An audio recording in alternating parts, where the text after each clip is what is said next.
Hi, I am Sheldon. I am a stand-up comedian, Monique's oldest son. Um, I guess I felt the need to make this video to just provide some context into this false narrative about her praying to the universe in order to reconcile our relationship or whatever the hell it is. I wrote it all down so that way I don't go all over the place and get emotional or anything like that.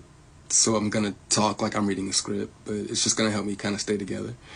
But to address the clip Shay Shay interview that she did where she states that she prays to the universe in regards to reconciling our relationship, as I stated, is odd.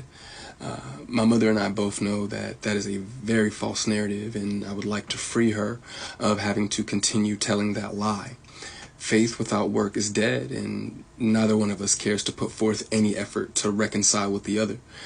We are separate, as she put it, because she doesn't care to be my mother any more than I care to be her son.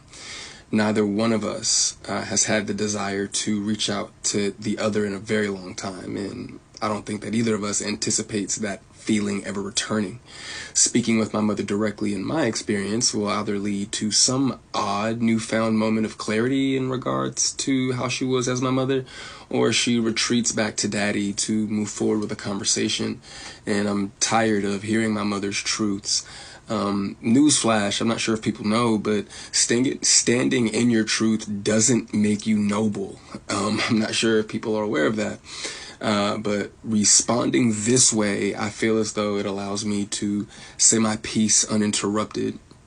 To those wondering, well, why say something now? Call it a form of therapy for me, I suppose. But when her daddy had intentionally stated that they have 3 sons, but his wife is on the internet talking about the 4th son in a video that has millions of views, that rubbed me the wrong way.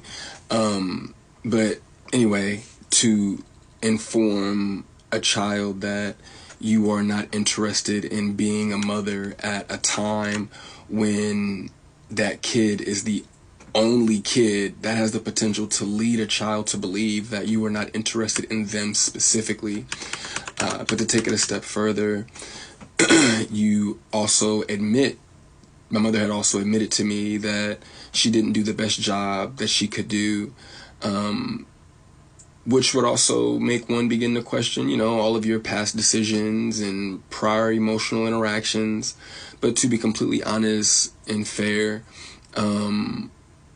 those were things that I was willing to get over. Nobody's perfect, we're all human. But my mother showed a clear lack of humility, compassion, and consideration when taking any level of accountability for those things.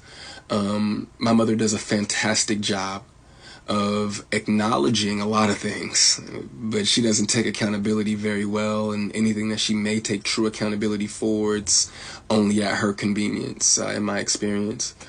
But if I had to guess, though, her interest in being a mother probably started around the time that she married her daddy and had his children.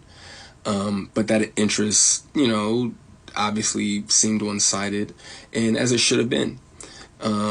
By that time, I'm in my late teens, so to some degree, the the neglect becomes easier to hide or validate, I guess you could say. There are now 2 baby boys in the house, that require attention. But still, during that time, however, I still watched her enjoy the love and admiration of total strangers more than my own. To this very day, my mother has never expressed to me when, if ever, she became interested in me as her son. That did lead me down a path of questioning my self-worth and struggling to understand the value of a mother in a child's life. In the interview, she also states that she gave me an apology. But an apology to a son from a mother that consciously showed no interest in him holds no weight. There are still women to this day that my mother will give credit to for being more of a mother to me than she ever could. Her assistant, my cousin, being one of them.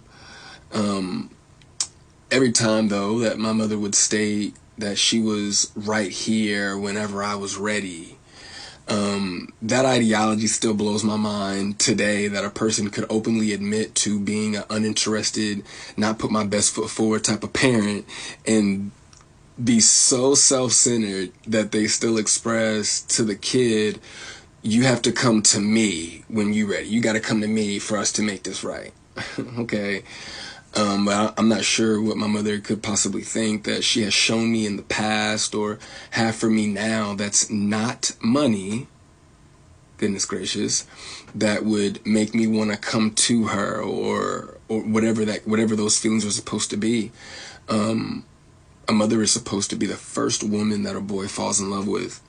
I loved my mother very much, but my mother loved things more than she loved me, and she would validate her love for me by giving me things and would proceed to call me ungrateful or inconsiderate if said things did not have the desired effect.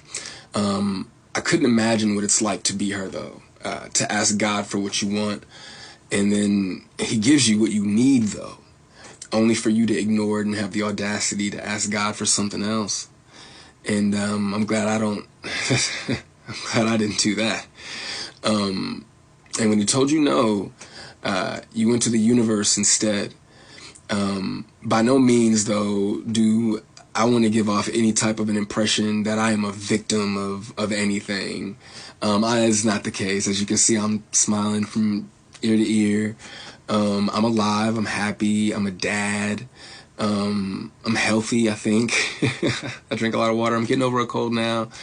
I still have my days just like everybody else. And, there were a few things that she did teach me along the way. I did learn how not to love from my mother. I also learned to make sure that I never lose so much of who I am that I have to validate it through another person. And though I feel as though, in hindsight, I think she did it reluctantly, I do appreciate my mother, for showing me what the top of the mountain looks like. You know what I'm saying? It did give me perspective on what hard work and dedication can get you, but I don't want something like that at the cost of giving up something that I created. I don't want it that bad. And speaking of creations, I genuinely, truly, I really did want my mother to have a relationship with my daughter. I even fought through those intrusive thoughts that were, if she wasn't interested in you, what makes you think she's going to be interested in your kid? But it took my mother no time at all to prove that those intrusive thoughts were correct. But what I can say, good for her, the universe did, bless her with three other sons. And God willing, I'm sure that all three of them are adults now. So I'm sure that one of them, God willing, if not all three of them, will make her the grandmother that she wants to be. I still look forward, to that moment for her. But overall, when it comes to the boys, though, I am happy that whenever they do hear me talk, sorry, my phone did something weird, but whenever they hear me talk, they don't know what it is. They can't relate to what it is that I'm saying. My experience with my mother is not their experience, with our mother. So my prayer for her and them is that they continue to see her the way that they see her now. I do also want to make sure that I say thank you to my mother for giving me life.